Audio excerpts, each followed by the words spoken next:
This podcast is part of the Batman Universe Podcast Network, hosted by the BatmanUniverse.net. Check out everything related to Batman and the entire Bat family at the BatmanUniverse.net, including news and original content related to comics, movies, television, merchandise, video games, and more. Also, check out some of the other unique podcasts that TBU has to offer. Consider supporting this podcast by becoming a patron on Patreon. Even $1 can go a long way in supporting this content that you enjoy. Look for a link over at the BatmanUniverse.net to offer your support now. And now, on with the show. Hi, my name is Peter Tomasi. Hi, this is James Hyman IV. Hi, I'm Dan Jurgens. Hey, I'm Dustin Wynn. This is Jim Lee. Hey, this is Scott Snyder. This is Mark Hamill speaking. This is Kevin Conroy. This is Tim Sale. Hello, everyone. I'm Batman, and you're listening to my podcast. Hello, and welcome to the Batman Universe Comic Podcast, Season 12, Episode 12, Legacy number 299. Today, we are resuming our normal Batman coverage. We thank all of you listeners who stuck with us through Harleen and Lil Gotham and the 2 White Knight miniseries. I had an enormously great time with my co-hosts and those titles, but I am really excited to be back. And with me, I have my normal co-hosts. This is Steph. And this is Anonymous Camel. That's Theo. Today, we're going to be reviewing Detective Comics number 1022 and Batman number 92. We will also do a mention of Batman Secret Files number 3. But before that, we have a little bit of comic news. First is, next week is episode 300. We're going to be doing a special review of both Catwoman 80th Anniversary 100-page Super Spectacular and Joker 80th Anniversary 100-page Super Spectacular. We're also going to have 2 special segments: original Batman Universe Comic Podcast host, creator, and senior editor, and all the other titles. Dustin will return for a segment in which he gives his thoughts on DC Comics and Batman. And longtime Batman Universe Comic Podcast co-host and creator and current host of Batgirl to Oracle, Stella, will join us for a shipper spotlight. I think both segments were going to be really great, and I'm really excited to talk about those 2 spectacular, really long issues. They're going to be uneven, as all these anthologies are, but I think we'll have really good discussion about all of them. But we have another piece of news. We've got that DC is going to be using a new distributor and not going to be using Diamond at all. They were going to, according to their releases, going to use all 3, depending on, whatever comic stores wanted to use, but now they're saying we're not going to go through Diamond anymore at all. Our trades are going to go through Penguin Random House, and their regular issues are going to go through, I want to say, Lunar and Midtown. UCS. Yeah, UCS. I don't really have a comment on this, because my comic shop hasn't been using them, and another comic shop that I've been visiting has been using them. It seems to be working, but it's also a little more difficult. I've heard it's very expensive for international because they haven't figured out how to give shipping discounts yet, which Diamond already had prearranged contracts for. We're going to have to see how this shakes out, so I don't really have much more. Anyone have thoughts on that? So I know we've been posting a lot of stuff in the Discord that I definitely have not been reading. Why are people so upset, or why are the stores upset or boycotting or whatever? I mean, the stores are upset for a lot of different reasons. A lot of them are used to Diamond, even though they don't like Diamond that much. They're at least familiar with how to order, so if they do this, they're going to have to learn a whole new ordering system. There's also the devil, Yeah, and there's also a problem with the fact that Diamond had discounts set up, so if you ordered a lot of comics, then you would, have a cheaper price, and the new distributors apparently don't have that set up yet. They might never do that, but I wouldn't rule it out. I would say this is an opportunity, and I think DC is right to do it. I think this may or may not have been the best time, but it also might have been the only time if they wanted to really give their new distributors a boost and a shot at growing to be big enough to challenge Diamond to survive. Because, Diamond basically swallowed up all of the other distributors at the end of the 90s when Marvel collapsed most of the rest with their Heroes World debacle. So, well, and probably the third biggest issue is the fact that both Lunar and UCS are owned by comic shops. Now, both Midtown and DCBS, and full disclosure, I am a DCBS customer, but they are both huge online retailers, and most comic shops, despite the fact that they get most of their business, in online retail, consider those two businesses as direct competitors. I don't necessarily agree with that, but hey, as someone who collects DC heavy books and is a DCBS customer, this works out pretty fine with me. I think one of the other issues is that with regards to the discount, I don't think that in the new setup that Lunar and UCS are really gonna have much say in the discounts as much as DC will. I was in a conversation with an individual on Reddit, and we were going back and forth, and that was one of the things that he was a comic shop owner, and that was one of the things that he was pointing out with how DC was going to control the discounts that shops were going to be getting. So there's a lot of stuff that's going on. I still ultimately think that there is something going on at Diamond that we may not know about yet. But again, I'm a DCBS customer, so it doesn't hurt me at all with regards to my typical shipments. I don't have a local shop too close to where I live, so that's how I've been buying since February. I think that's a really good set of points. I also want to point out that Diamond basically said all the money that we owe DC and Marvel, we're only going to pay 25% of that money for an indefinite amount of time. So, DC being acquired by AT&T, their parent companies, Warner Brothers and AT&T, are going to look at, you have a lot of money owed you by your distributor. Your distributor is incredibly unstable. They're laying off people, and they're saying they're not going to pay you more than 25 cents on the dollar for the foreseeable future, and they're refusing to open back up. So I think this is a move that is going to be disruptive. I do want to acknowledge that it's going to cause a lot of disruption and a lot of chaos and uncertainty, and businesses are going to close, but I'm hoping that it means also new businesses will open. I'm hoping that Diamond will view these people as competitors and therefore change its practices to be, it won't damage as much stock. It won't charge customers cash up front, even though it's not paying DC and Marvel cash up front. I think that this is a good pressure, but I also think that we should be prepared for a lot of change that may be painful for quite a while. On top of the fact that, it's just a very painful market in general because people have lost their jobs and so forth. But hopefully we won't spend too much time talking about such downer things, but it is big news for DC and Batman. And I thought we should have a little discussion, and Theo brought some very important information that I'd not considered. All right, let's get moving on our reviews. Our first one will be Detective Comics 1022.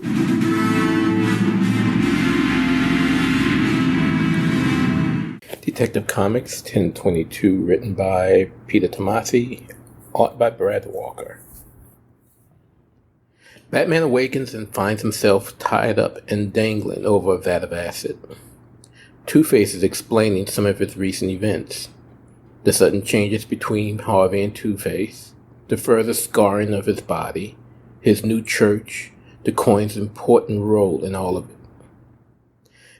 As he flips the coin to the scar side, he tells Vice, one of his main followers, do no good, and sends him off. Harvey feels it's time for Batman to join the ranks via baptism. As Batman is lowered into the vat of acid, he frees his hand from the dissolving rope and fires spikes from his gauntlet, bursting through the metal vat, sending acid across the floor. As the acid spreads across the floor, Two-Face's disciples sacrifice themselves in order for their leader to make it to higher ground. As Harvey climbs, Batman seizes his utility belt to retrieve the grapple gun. He fires it, creating a tightrope across the room. As Batman gets away, he tells the followers to grab hold to save themselves. At the site of the future home of the New Hope Children's Hospital, Vice and another goon are setting plastic explosive charges in plain sight of the kids' wing across the street. Confused, the kids watching, waving, and holding up signs to the strangers outside their window. Vice's partner is not feeling the idea of blowing up the site so close to the children's wing.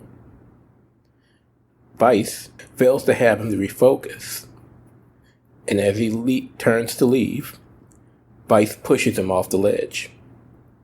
As he falls to the ground, Batman swoops in and takes out Vice before he can finish setting the final charge.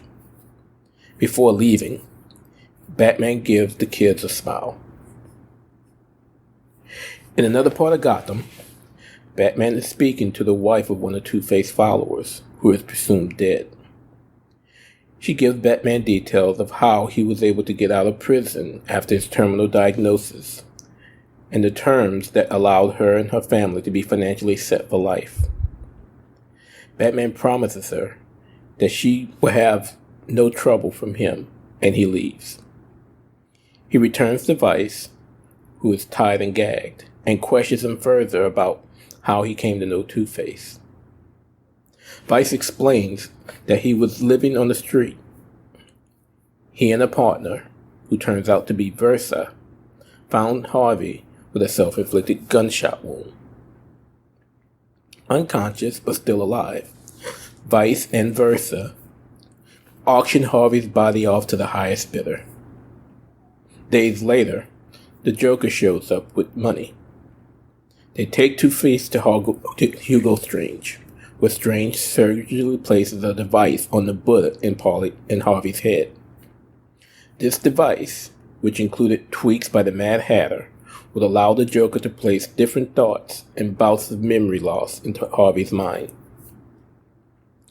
In another part of town, the Joker is trying to break through some concrete. Frustrated, he takes out a stick of dynamite and blows up the concrete. As the dust settles behind the Joker, a crumbled statue of the Court of Owls appears. The Joker has a new recruit. So, we finally have an answer to a question we were asking, which is, why is Harvey leading a cult? And that is that Joker is mind controlling him using a surgery that happened at the beginning of the New 52, since he's doing his face mask thing, and using Mad Hatter technology. Do you find this revelation, this plot twist, a success, or do you think it's a little disappointing? Well, I kind of called it a little bit, because I was wondering if there was someone telling Joker or telling Harvey what to do, because there was references to that earlier, but it was a little unclear if he was just crazy. You should play the audio clip of you predicting it. I totally should. I'm so smart. The only thing I think right now that's giving me hope for this story is that maybe it is something that Harvey has no control over at all, and maybe someone's messing with him. Like, that's my only hope for this story, is that it's maybe Harvey isn't the big bad in this, that there is someone else pulling Harvey's strings. So in that way, I mean, he did a good job foreshadowing it. I kind of saw that coming, but, it's also nice to know who it is and what their motivation is, or at least a glimpse of what their motivation is. So in that way, it's fine. Also, it kind of explains why Harvey might be being weird, and why the heck it's another cult. At least it's Joker's unoriginality and not Two-Face's unoriginality. Or rather, it's Tomasi, but whatever. But no, I thought all in all, it was fine to have that be what it was. It really explains why so much focus of the art in the first issue was on that bullet, because that was gross. I actually didn't really know what was going on because a lot of the words overlaying it had nothing to do with the really graphic visuals of a bullet lodged in his brain. So I felt overall that it was definitely, yeah, I was content. I don't know if satisfied is the word I'd use, but I was content with the explanation given. So first of all, as I did in my review, I got to give kudos to Tomasi for how he tied it back to his run on Batman and Robin. And I actually had to go and pull those issues just to kind of catch up on things to remember how it all went down. Yeah, I think so. As someone who always finds himself reading the solicits, I kind of knew what was going to happen. So Peter. I'm sorry. I'm sorry. I'm sorry. So, however, I knew that in the end it was going to be Joker and why it was going to be Joker. But I like how Tomasi handled it. Also, I also want to say kudos because there were some edit to the notes to tell you, hey, go read Batman and Robin. But no, I didn't. It saves the arc some, because as we spoke about it, way back when we first covered the issues, it really had us lost. The idea of another Colton. This doesn't look like a Harvey Dent, a Two-Face that we're used to seeing. But now we have some answers as to, why he's acting this way. And I think that makes it a little bit more palatable. But there's still some things with regards to how, Harvey's treated that I'm not too crazy about. I think that it's reasonably clever, and as I think we've all said, I like the fact that they're working towards a more shared storytelling approach than they have for the last, I would argue, 10 years since the start of the New 52. Batman is leading, but the other titles are following in a way that isn't disruptive. I will say that this felt reasonably organic in terms of building up to Joker War and the tie-in. I guess, we're still in the middle, and the question that I have about this is, does it feel a little bit like Joker War might be overshadowing the current story arcs? Do you feel like, instead of being their own stories, this Harvey story is turning out to be Detective Comics' Joker War prologue or prelude? Maybe a little bit. It was kind of fun as someone who didn't read the solicits. I know everyone does. It was kind of fun to be suddenly pulled into it. I wasn't 100% expecting that. So I thought that was actually kind of cool. And I don't mind because this book has been so horrible that Joker War appears to be doing it a favor. So I'm okay with it as long as it's good stories and keeps me interested. Yeah, if these arcs serve as an epilogue into Joker War, I only ask that it's not too heavy. So I'm trying to remember, we have at least one more issue with this arc with Harvey and Joker.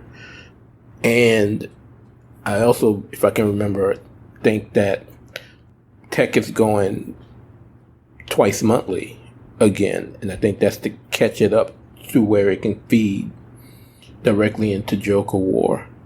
So if that's the case, it's fine as long as it's, doesn't take too long to get into it. I know even in Nightwing, Joker's showing up there as well.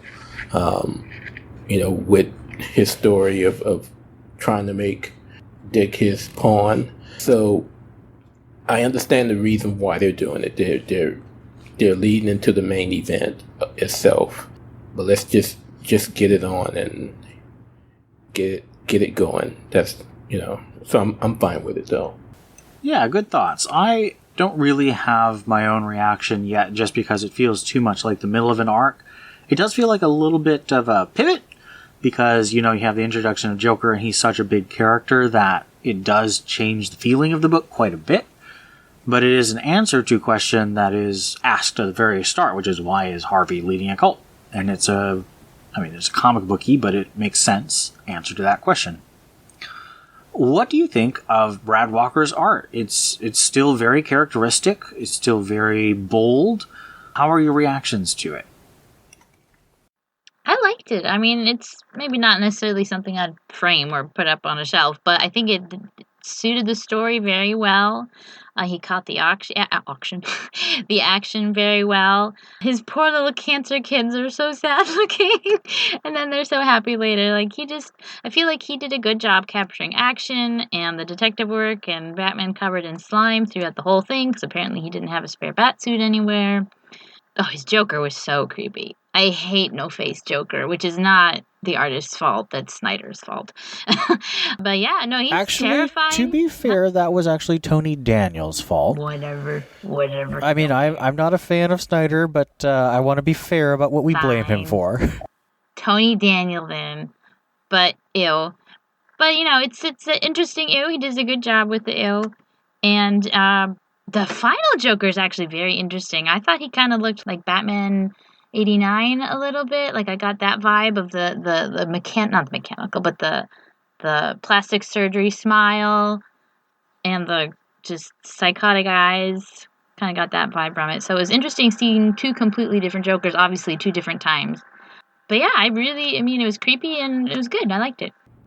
I am a fan of Brad Walker. I truly enjoy his art. Made the same comment in the review. No, I definitely am a fan of his. I had no issues with the art in this arc, with the exception of No Face Joker. I'm not a fan of that either. But it's probably more due to my dislike of Snyder than it is to Tony Daniel. No, I had no issues with it, and Steph mentioned the scene at the hospital with the kids smiling. That was probably my favorite part of the book. That smile that Batman gave those kids, and with those little pictures they're waving. That was a really good moment. That was a very good moment. I loved it. Because you don't see that much, if at all, from Batman. And I mean, it's that quality of inspiration that I think Batman is so good at. And just for a moment, he let a little bit slip out. And I appreciated it just as much as those kids did, as they had their little bat symbols and Batmen drawn on paper. That was a very, very, very touching moment. Agreed. I think it's very strong work. There's something that's so... I mean, it feels a little overly strong. Just the way Batman's chin and Joker's chin are just so jutting. I don't know. It has so much detail, but it also has such bold designs that it takes a little getting used to for me. It's just very aggressive and very skilled. Like, there's no laziness. It's very detailed, and everything is carefully drawn. So I appreciate that. It takes me aback. It's just so bold sometimes. Now, if there's one thing I will say that still something I have to get used to with regards to, this team's artistic way that they draw Batman, is how the cowl always has that shiny look to it. And so I don't know if it's because of how they're depicting the lighting of where he is, but the notion that, the cowl is just so shiny. Sometimes it looks too false. And other times it's fine, but that's just a little quirk. Yeah, and there's a question of how much of that is the colorist and how much of that is the pencils and inks. What do you think about the choice to make Harvey a second fiddle? I mean, it isn't of his own free will. He's being mind controlled, but he is a pawn in Joker's game when he's usually, his own crime boss. How does that work for you in this arc? I think that adds an element of power or conniving to Joker's plan that, he can do anything or make anyone do anything if he can. And in this case, he's using, his injury to gain access literally to his brain. I think it's within character of Joker. I mean, didn't we just see that? I mean, it was Neo Joker who was doing it, but we just saw that kind of in... Oh, no, it wasn't. It was Joker who used Clayface and Mad Hatter to control all the villains in Gotham. So I think that's very on brand, very on, par for the match of something he would do. And I think because Two-Face is such a powerful character, that's really where, the twist was, is you weren't really expecting him to play the lackey, even if it was unwilling. So I think that was a good twist, and I thought that was pretty neat. I thought that was cool storytelling. So I'm going to agree with Steph, but I still don't like it. And I know we kind of mentioned it jokingly when we reviewed Little Gotham, but my thought process kind of still feels the same. Harvey is A-list. He's he's same level as the Joker, whereas someone like Clayface and Mad Hatter are all B and C-list villains in the Rogues Gallery. So I wasn't too happy that he's being played, but we don't know if this is the end. We don't know how the arc is going to end. We don't know what's going to happen down the line, and knowing Two-Face, when he realizes that he's been played, we may have a new story down the line that I'll be all for. I think you're absolutely right, especially that last part where I don't think Two-Face is going to go down without a fight. I think he's definitely got his own plans and his own struggles. And I think we sort of saw that in the last issue where, Batman put Two-Face in the Batmobile, and there was a fight between Two-Face's different parts. And it wasn't just the normal fight between Harvey and Two-Face. It was clearly a fight between Two-Face and Harvey and the Joker's programming. And I think that's a cool new layer opened up. Last note, the final page reveals Joker digging and then using dynamite to uncover something that he calls a new recruit. And you see over him 2 enormous statues of owls. My first thought, of course, is he's digging up Lincoln March, who theoretically was frozen after Batman Eternal, but then Robin Moore brought him back, and then he failed again, so we're assuming he was frozen again. What do you think? Do you think it's just a Talon? Do you think it's Lincoln March? Do you think it's all the Talons, like Night of the Talons again, or Night of the Owls? What do the owls mean to you for the future of the story? Well, yeah, I'm trying to remember now, because it's been about 5 years since I read Nightwing. There was something about Joker and the glasses, maybe? I don't remember. I think so. So obviously Talons are involved somehow. I don't think necessarily it's Lincoln March. It could be, but I think at this point maybe it's been too long since he's even been mentioned. I don't know, because I barely know anything about him. But well, I think that's good, because I'm still mad that they brought him back a year after he was supposedly dealt with for good in Batman Eternal. I'm just like, come on, guys, just let him rest. And now he has rested for about 5 years, so I think that's a good time to bring a villain back.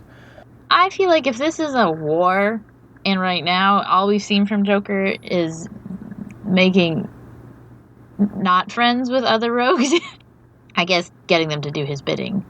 But it would make more sense to me for it to be a whole horde of Talons rather than just one specific one. And this is a lot of work for one Talon. Could you be telling the possible ending of the Joker War, where all of the villains getting revenge on the Joker for using That would be so cool. It's actually the Joker War is actually. I like this idea. Joker War is actually all the rogues versus Joker. Oh, it's actually like the War of Jokes and Riddles, but like for real this time. Yes. Not awful. I mean, I didn't hate War of Jokes and Riddles in the end, but it definitely had a very slow start. This has the opposite of a slow start. It's like so much hype and tension. Yeah, I don't want to comment on Jokes and Riddles. I mean, it was okay. I don't hold it against King because I know, from many interviews he said that wasn't the full story he wanted to tell, and that he didn't even want it within the pages of Batman itself. He wanted it outside, and they had him added in. So I won't hold that against him too much. But the idea of now bringing the Talons into the story, I'm not sure how I feel about it until I actually see what happens. If it's just one, if it's Lincoln March, or if it's a horde of them that he's bringing back, I'm gonna put myself in a hold pattern and till it happens, which is probably next week. I think that's a good idea. There's so much potential here. I mean, I've already showed my hand. I think Lincoln March is coming back. I don't know how he's going to use him because Lincoln's not really a fighter. He's much more of a shadow master, behind the scenes kind of guy. He can fight, but he doesn't seem to be mostly seen as a physical villain. He wasn't the one that had a crush on Barbara, I will be interested. was he? What? He wasn't the one that had a crush on Barbara and was like her partner or something like that, was it? In Batman Eternal? That was Jason. Jason? No. Not Jason Todd. Yes, Jason Todd. No. Jason Todd and Barbara flirted Yes, during they Batman flirted, Eternal. but no, it was the guy that was her partner, and she was mad, and he was like investigating her dad after arresting her dad. No, that was the police commissioner. Jason Bard? Jason Bard. Never that was the mind. police And so commissioner. then He was dating Vicky Vale at the time, though. Wait, But was then, he? This is such a soap opera. And then in Batgirl, he had showed up in Batgirl, and that's when he started being nice to her, and she's like, "No, you're a jerk." But sorry, carry on. We had nothing to do with anything. So yeah, I mean, I think Theo's advice to wait and see is the best way to go. So we're going to go back to our rating systems. Out of 5 Batarangs, what would you give Detective Comics 1022? A relative 4, which translates probably more into a 3.5. Because compared to where this book has been, this is a breath of fresh air. I had detecting, it had cute kids, it had Batman being a human being, it had cool escapes, it had detective work and a cool backstory, and it's whatever. It was very much improvement over the last bits of this book. So I'm going to say 3.5. So I can't change the rating that I gave from the review. So I gave it 3 Batarangs. It probably could have and should have been slightly higher, maybe closer to a 3.5. But for some reason, I find myself grading and rating Tomasi much harder than I should. And I guess it's because, as someone who's always been a fan of his, I expect more. And I haven't gotten it yet. And so I've been a little bit harsh. But yeah, 3 Batarangs. I'm going to give it 3.5 as well. This is definitely a step up and had very good ideas and had that great moment with the kids. So above average, enjoyable. We're going to move on to... Oh, and that I think gives an overall rating of 3.5 or a median. I still haven't quite figured out how Dustin does those averages, but I'm going to say median rating of 3.5. Moving on to Batman number 92.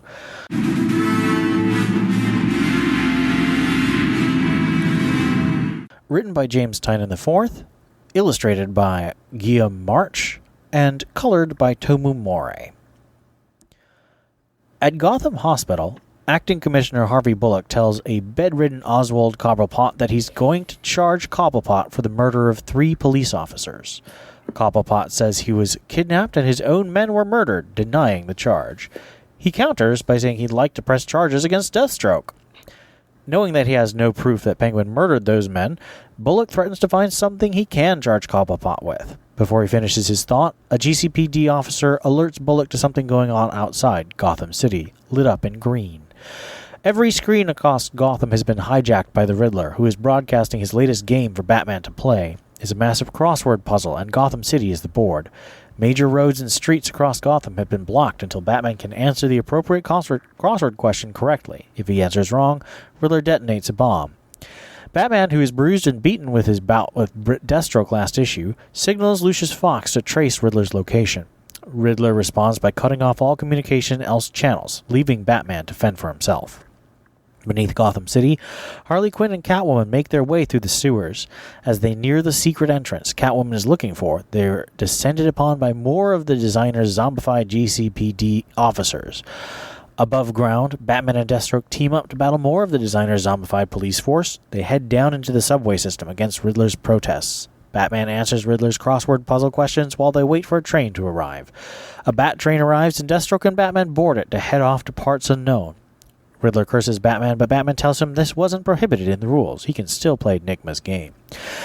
Outside the secret entrance in Gotham City's sewer system, Catwoman tells a hologram of the Underbroker, a faceless servant of the underworld, to let her into his facility amidst an onslaught of designer goons. She reminds the Underbroker that she's a member in good standing and that Harley is a guest of hers who should be welcome as well. The Underbroken lets them in. However, he informs them that there may be a conflict of interest.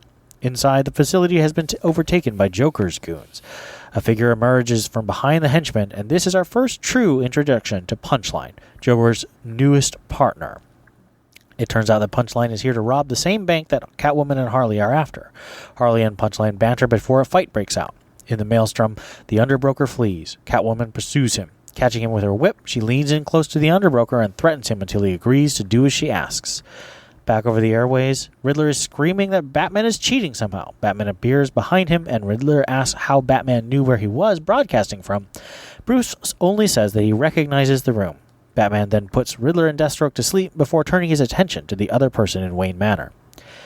"Hello, Bruce," the designer says, seated comfortably in a chair. "Please come in. We should talk a little before I kill you." So, a lot happens in this issue. This is really fun to me. I don't even know how to prioritize, so we're just going to start with Punchline versus Harley. Did you enjoy Punchline's introduction here? Did you like her battle with Harley? Was it fun, or did it feel overhyped? So this is related, I swear. I have had migraines since I was about 5 years old, and I have, in the past few years, finally figured out that it's posture related. So this first, look at her, my eyes went directly to her shoulders, and I was like, wow, she has wonderful posture. She's a good example for people everywhere on how to sit and stand correctly. So that was my first impression through the eyes of someone with medical issues. Second was, golly gee, she sure has giant boobs, but they're, decently well covered. Thought she looked cool. She didn't come out swinging, just, verbally swinging, so I thought that was kind of cool. She kind of gave me a Azula vibe from Avatar: The Last Airbender. Just really, confident, I'm here to steal the stuff. You guys need to, get lost. This is my robbery. So I thought that was kind of cool. I don't know if there's necessarily a versus Harley. I guess they do have their banter and they have their moment talking together, but I thought it was actually pretty cool that it wasn't about Joker, or not directly about, it wasn't a relationship conversation. So that was pretty cool that they were just, discussing beating up each other or whatever it was. I liked her. I don't know. I definitely don't think she was worth the hype, but she was not as disappointing as the designer, or at least not as amusing for all the wrong reasons like the designer. Yeah, I am going to take some of the same advice that I've had as we discussed Batman, and I'm gonna hold judgment until we actually get an actual battle between those two. A lot of it, was, verbal, because in the end, Harley ended up fighting everybody, including the Joker's goons. I think JT did a good job in clearly establishing the differences between Harley and Punchline. Harley's like, the new girlfriend, the new boo, and Punchline's like, no, I'm his partner. Very serious, no nonsense, clearly an opposite of who we've all known Harley Quinn to be. So, when those two really do have their drop down drag out, it has the potential to be kind of epic, just because you can clearly see that the two of them are really polar opposites when you look at the differences between how they feel about the Joker. Harley, was about being in love, and she loved Mr. J, whereas it seems here, it's about business for Punchline. I consider myself an equal. So we'll see how that goes, and I'm gonna hold off judgment until that happens.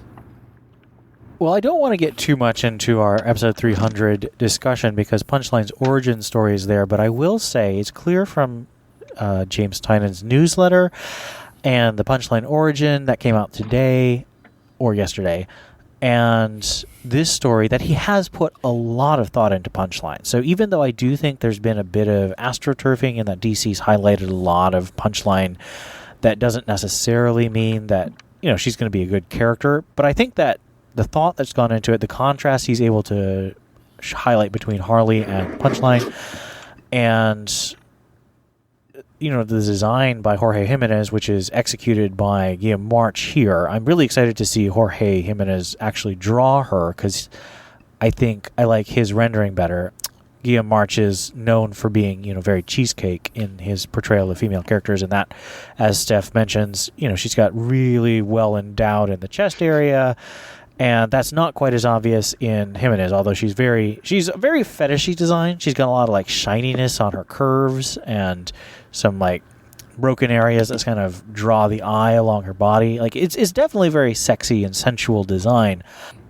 Yeah, I definitely agree with you with regards to March's portrayal of women, because you kind of saw it in some of the scenes with Catwoman as well, and how he really accented the rear when looking at Selena from behind, no pun intended.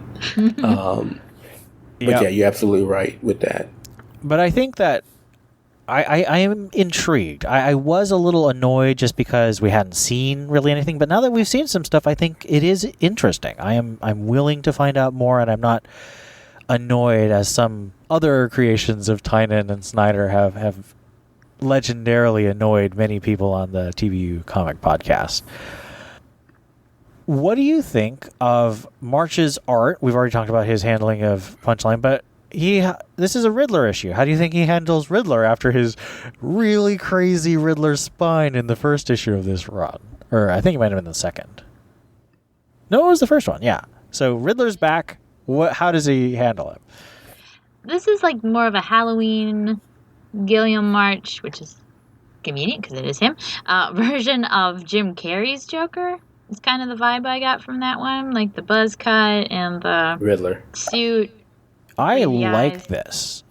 It wasn't a dislike. I definitely like that his body is back to normal. He's standing up straight. His spine is healthily in his body. At least, we actually don't see him from behind. He could still have spiny bumps, but from what we can see, he does not have the spiny bumps.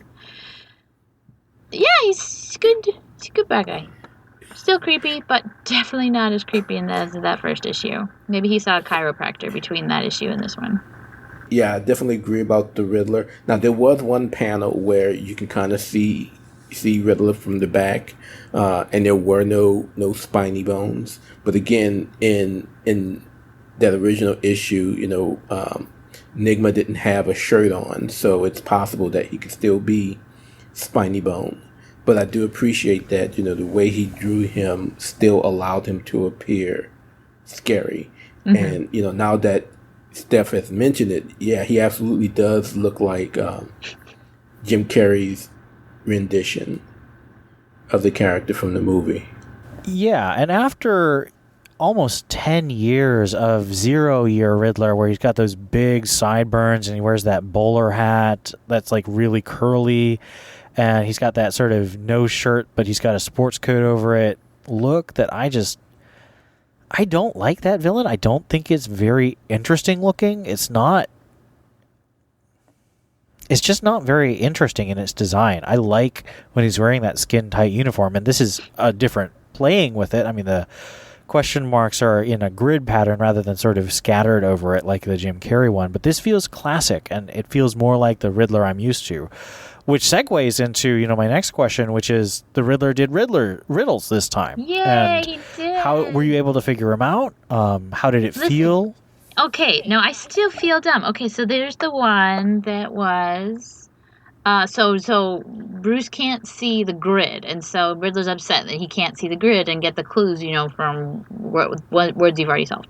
So wait, hold on. There's the one. Okay, so he's asking him how many seconds are there in a year, and then he says the third letter is T from photography, and then Batman says 12, but the third letter in 12 is E and not T. And even if maybe he was talking about the third letter from photography, the third letter of photography is O. So was he lying? Am I dumb?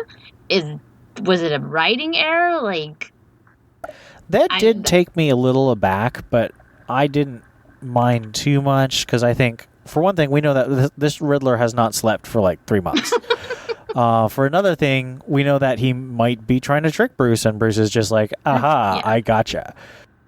But, see, and so if, that kind of bothered me too. It's like, okay, so if it's a lie, I feel like Nigma is one of the villains that has integrity because his weapon is his brain, and he just wants to prove that he's smarter, and I think it's beneath him to lie to try to trick Bruce. I feel like he's too intelligent for that. I feel like he would want to outwit Batman rather than lie. So that bothered me. And so I kind of got hung up on that. But I was very excited to see all the riddles, and Eddie got to ask all kinds of questions and get mad when he answered them without hints, and I thought it was cute.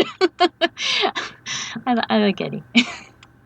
Is it bad to think that one of the villains is Precious?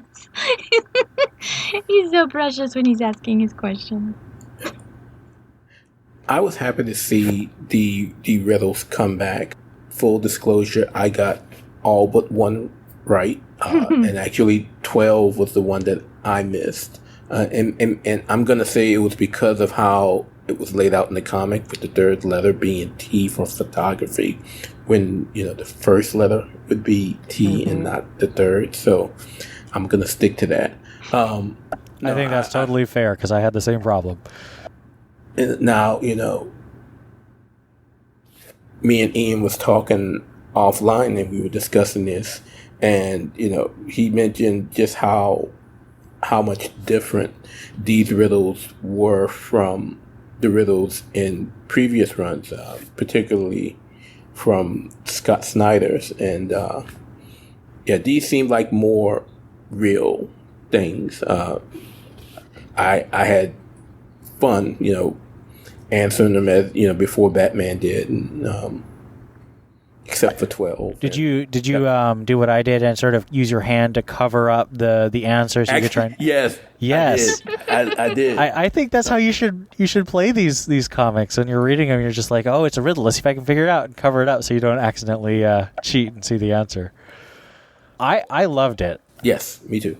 This is classic Riddler, and normally I'm not a big fan of Riddler because I don't like it when he's calling up and he leaves a clue for Batman to follow, because I think that makes Batman too reactive. But James Tynion gets around that in two ways. One, he makes the Riddler he's got this big plan, but Batman's got a second plan, and he shows up behind Riddler when Riddler wasn't expecting it. So Batman is clearly taking control. He also, just has this layout where the riddles fill out a crossword, and I think that's creative. And I think Snyder's done something like that, but it didn't make a whole lot of sense. I think it was in the backup to All-Star Batman. But this just felt classic. I keep saying that, but I really like it, and it was enjoyable. It was just really fun to read and play the game and be immersed in Batman's battle against Riddler. Last question is similar to the question I asked about Detective Comics. Punchline's appearance is the Joker War tie-in here. Do you feel that this story, the designer story, is getting kind of turned into a Joker War prologue rather than sort of wrapping? Because it feels like designer has sort of gotten lost in his own story, partly because his design's so goofy, but also because so much time has been given to Joker and it's such a vivid thing that we know is coming.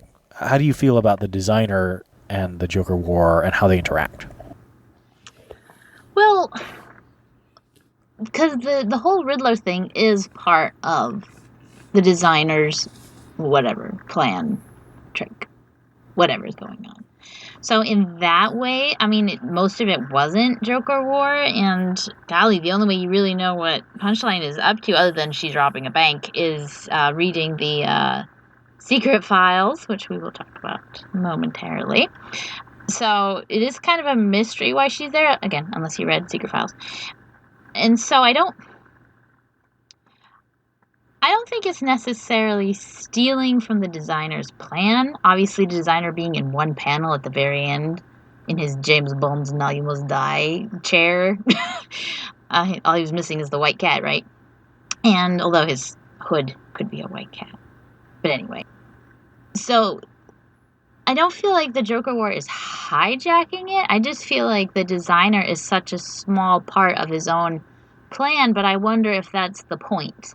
Like, he is the plan designer. He's not the main show. Whereas with Joker, he likes to be the center of attention. You don't wear that much makeup and wear purple suits, take your face off because you don't want to be the center of attention. So I feel like the plan is not being stolen by Joker, like the plot of the story, but I'm not disappointed by the designer not being front and center because I think that's his MO, which is a little forgettable for a comic. That's a really good point. I hadn't thought of the fact that he's a behind-the-scenes mastermind rather than necessarily a big confrontational guy. I think that does make for difficult story structures, but yeah, that's a good point. Well, Theo, what do you think about these? Well, I'm gonna kind of go a step route, and I'm gonna say, one of the things that I first asked when we got that first look of the designer was whether or not Tynion was going to make him, a formidable villain, for the future, or whether or not he was going to be seen as a plot tool. And I'm kind of wondering if that's where we're going now, because we now know that both Joker and the designer pretty much have the same plan of stealing the Wayne fortune, although it definitely seems like they're going different routes of doing so. And seeing that, by the time this arc is over, we're going to be heading into Joker War. I'm kind of on the of the opinion that the designer might go by the wayside for a while, if not for good. So yeah, I think it's kind of a plot tool to just get us into the Joker War. But hey, Tiny can prove me wrong, and I'll be okay with that too. I guess my asking the question sort of reveals my thought. I do think designer's kind of getting overshadowed by Joker. Partly because it's just Joker. Partly because so much of this story has involved little prologues that set up Joker War and Punchline being such a big thing. And the fact that designer's design is just not great. I'm looking at it right now and I'm just like, those boots and that fur collar, and I'm I'm not a big fan, especially when you have someone like the Underbroker, who's basically the same but doesn't have those stupid boots or the collar, or the D on his face. I don't know. I think that he is interesting, but he's definitely not going to be a favorite. We'll have to see if he becomes as annoying to me as Mother did in Batman and Robin Eternal, but he's definitely headed that direction for me. Let's give our ratings to Batman number 92. Story clipped along nicely. We got to see Selina's part and Bruce's part. I think it was all very interesting, very well drawn, even if a little cheesecakey. Gosh, I hate to give it the same score as Detective Comics because it is on a slightly different level, but 4 almost seems too high, but I'm going to give it a 4 minus. Can I do that? A 4, but not quite a 4. Is that a 375? I mean, I am allowing you to do that 3.75. Let's you struggle with your math later. Batarangs. Yeah, I'm giving this a 4. The story flowed really well, and the art. I fan of Gillian March. Fan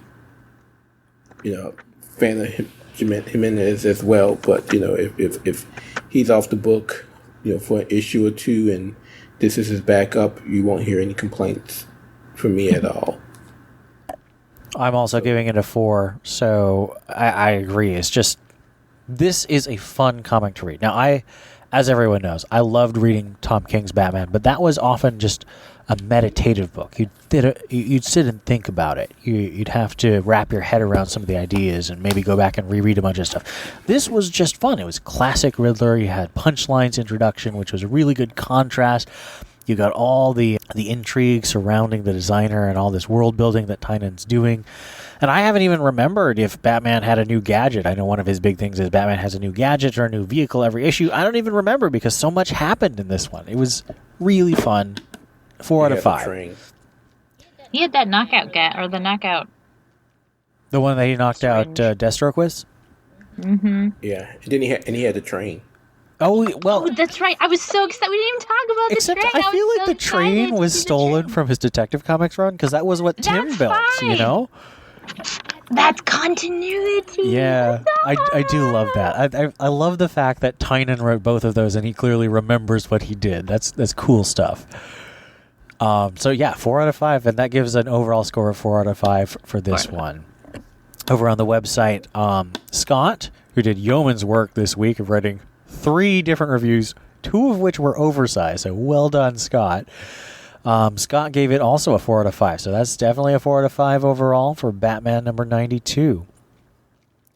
We're going to talk a little bit. We're not going to do a full review or synopsis of Batman Secret Files number 3, but I want everyone to pick out their favorite story and talk a little bit about that, and we also have a couple thoughts on stories that may not have been your favorite.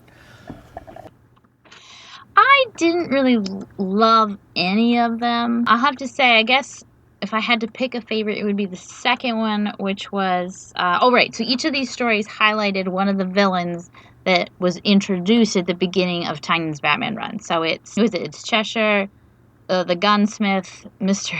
Teeth, and Deathstroke. Is that the only... Is it just 4? Or is it 5? There's one more. I can't... Obviously, because there's 5, and you named 4, I think. Yeah, I did. Mr. Teeth, Deathstroke. I only see 4. Cheshire? Revolutionary guy, Mr. Teeth. Yeah, it's just 4. Oh wait, no, hold on. Am I? Oh no, who's the one? Oh. The one I'm talking about is the rogue guy, the archist. Oh, what was his name? Oh, Merlin. Oh yeah, the Arrow guy, Evil Green Arrow. So even the one that I'm talking about, I couldn't remember who it was. Yes. So the one I'll pick is the Merlin one. The second one, Hunters, just because I like Ollie and Bruce, and we never get Ollie and Bruce in Batman in the TBU. I think the only place I've really read it is in Injustice. Kudos to Tom Taylor. I thought it was cute, and even though it was a little silly, the way they were talking to each other, I still appreciate it because it's so rare that Bruce has a billionaire peer to talk to. Like all of his peers are usually superheroes or his kids or whatever. And this is like someone that he relates to on a completely different level than everyone else. So I just like their relationship, and I think it's precious. The story itself was fine. It's written by Philip Kennedy Johnson and drawn by Victor Ibanez, colored by Jordi Belair. And I agree, it's a fun story and well drawn. I just had a little bit of difficulty buying that Batman could function with 3 arrows sticking out of his back, but he's Batman. Well, after the first 2 stories, I was like, is this everyone versus Bruce's lungs? Like, is every episode going to be, or is every story going to have someone trying to destroy his lungs? Because the first one was poison, the second one is arrows, but then it went away. Yeah, and to kind of piggyback on what Steph was saying about, the commonalities between Bruce and Ollie. The other thing, they have is the fact that neither have a superpower.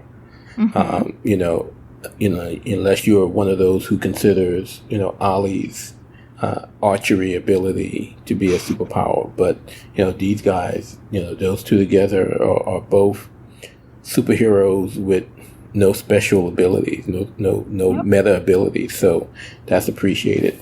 For me, my favorite story was the first, with Cheshire, written by Vida Alea. Truly enjoyed it. If there was ever an argument that Batman is ready for a female writer on a regular basis, she would be my choice. I'm a big fan of hers. She did Livewire for Valiant. She's doing James Bond right now for Dynamite. She is a very good writer. I enjoyed how she gave us a Batman who was trying to reach. This is obviously a younger Cheshire. Back when she's first on the scene, she looks younger in the story, and in the end, you could see that Bruce was really trying to reach her before she really went over to the dark side, and of course he fails. But I definitely enjoyed that story. My least favorite story, I'm sorry, is Mr. Teeth. I hated it with a passion. I can't get those images out of my mind, and maybe that was the point. But yeah, I don't want to see that again. Well, yeah, if we're talking least favorite, definitely. Because, for so many different reasons. Like, nothing happens in that story. I think half of it was me just trying to figure out if that was Selena on the couch on her phone. But it's literally 1, 2, 3 pages of the story are just this woman on her phone and then close-ups of the guy's teeth. Like, it was gross and boring and just awful. Just awful. Awful. So many teeth. Yeah, I agree with Theo. My favorite was definitely also the Cheshire, which is called Don't Hold Your Breath. As he highlighted, it was Vida Ayala. The artist was Andy Tong. Alejandro Sanchez was colors. It was also a really pretty book, just a story, rather. I like the fact that it brought up a lot of the arguments against Batman, but it gave them, it was clearly coming from a bad place, because Cheshire was looking for an excuse to justify her sadism and her psychopathy. And Batman, I think, was honestly trying to reach out to her. Perhaps he was being a bit egotistical and thinking he could help someone, but I don't think it's wrong for someone to think they can help someone. And I appreciated the thematic complexity there of using common arguments about Batman being arrogant, and even I think patriarchal was thrown out because she's a villain, she's a woman and he's a man. But I think that it's complicated. It made me think a bit, and I enjoyed that. However, I think Steph had a few thoughts on some things that went on in this Cheshire story. Yeah, so again, like I was saying, this is the world versus Bruce's lungs. So he actually gets to go to a doctor. And so in my defense, I had forgotten what she looked like in Tynion's run on Tech. And so when I saw her, I was like, good Lord, who is this 25-year-old woman treating Batman? And then we realized, or you guys maybe realized that it's Leslie Tompkins. And I was like, but the last time we saw her, she was literally 80 years old and had grandma hair when she was featured in Tech 1000, which was by a different artist, different writer, had nothing to do with this run. I know. What is it? It was a tribute to... It's a sequel to his original story, which invented Leslie Tompkins at that age. Back in the 70s. Still, the fact that one of the most recent times we've seen her, she was an octogenarian. And now she's so young. And I was like, next time we see her, she's going to be a teenager. Like, she's Benjamin Buttoning her way through this story. But then I did look at some older pictures of the most recent tech run. And that is what she looks like. She's got the weird mullet, the narrow glasses, so I was okay. I'm okay with her being this young, even though she took care of Bruce when his parents died, so she shouldn't be this young. Whatever. Yeah, I wasn't crazy about that either, and Steph and I kind of discussed it before recording. Because again,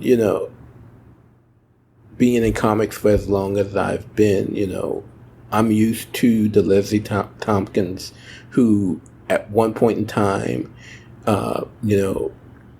had this unofficial, relationship with Alfred. And, now here it is. She looks, if not Bruce's age, pretty damn close. And, yeah, I don't know. I actually would argue she looks younger than Bruce in this shot. She's so young looking. Yeah, so it's just one of those things that will drive, especially a long-time comic book reader, really insane.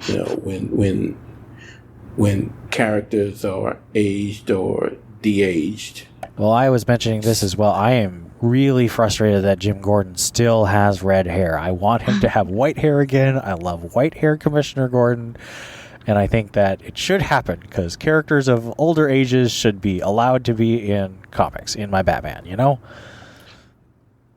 then my other tiny rant was about the Deathstroke one, which is actually very good. And I recommend that you go out and at least read it in your local comic book shop, even if you don't buy it. Because that does give a lot of the Joker's motivation for what he's doing in Batman and what Deathstroke is doing in Batman. Which was interesting and definitely insightful and actually made me forget what I had learned in the special and what I had read in the comic in Batman. But the sort of overarching story is Batman and Deathstroke fighting, which they're doing at the beginning of 92 and the end of 91. But the bottom of the screen says to be continued in Batman 95. So that means that they're going to fight again. And, I feel like they've done that a lot already. And I hate that now we have foreshadowing that they might fight again. And it's like, there's a lot of fighting. This is a new way of doing off-paneling. You just put it in a different book. In a different book, that's actually kind of clever. I mean, this is a Batman book. I don't know if you really would expect not fighting in a Batman book. But it would kind of like be like, what is it? Tolkien has the Silmarillion, all the appendices. It's like this. It's just the Batman appendices. It's like referred to. Well, that is the point of the secret files. I mean, I don't want to go into my full rant, but I still think they should be having profiles with heights and weights and origin stories and paragraphs and a pinup art. And I miss the old secret files when it actually was a secret file and not just off-panel land. But this is not terrible. Because I thought they had that, but then I realized it was just an ad for the Joker special.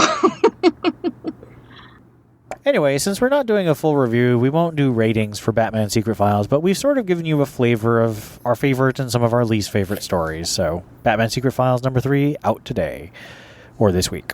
We don't have any listener feedback, but I hope that you guys will give us some feedback for episode 300. We're going to be recording that next week, so please get it in over the weekend with Discord or Twitter. We'll be happy to read that on the podcast and respond. If you would like to join TBU's family of reviewers or podcast hosts, we do still have openings, all kinds of different things you could do. We're always happy to have new members of our community, whether readers or creators. We also are very grateful for our Patreons and supporters. The following people have contributed to the site, and that is Gerald Green, Donald Townsend, Tim Garassi, Captain America, Carinus, Mary Garrett, Real No Deuces, Stanton's Grave, Brendan Roberts, Donovan Morgan Grant, Ed Grouse, Rob O, Ian Miller, Arturo Juarez, Stephanie Mounts, Joshua Lampin Bertoni, Hannah Garr, Johnny McCloskey. Theo, did you contribute too? Of course. Then Theo is also a contributor. I don't know why he's not on there, but we appreciate him as well. So that wraps us up for Batman Universe Comic Podcast, Season 12, Episode 12, Legacy number 299. Remember to tune in next week for Episode 300. 300! And 300. This has been Ian. This has been Steph. And this is Anonymous Camel. Also known as the Wonderful Theo. And we'll have you new content next week.